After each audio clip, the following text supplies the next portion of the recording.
मैं कंपनी जा रहा हूँ, सोचा पहले तुम्हें देख लूं। ये स्कार्फ, तुम नहीं चाहते कि मैं उनसे मिलूं, मैं जानती हूँ, मगर मुझे जाना होगा। खुश आमदीद। अब कैसी हैं? आपके लिए लिया था मैंने।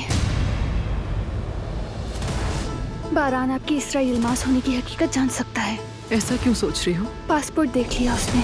क्या वाकई? सबिया साहिबा, काराबे खानदान ने तुर्कुत को पकड़ लिया है।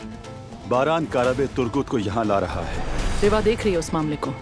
शादी पर फायरिंग करने वाले रिमजी को हमें फौरन बैरून मुल्क निकालना होगा। मैं इंतजामात करता हूँ। काराबे खानदान को मालूम होने से पहले हमें तुर्गत को वहाँ से निकालना होगा।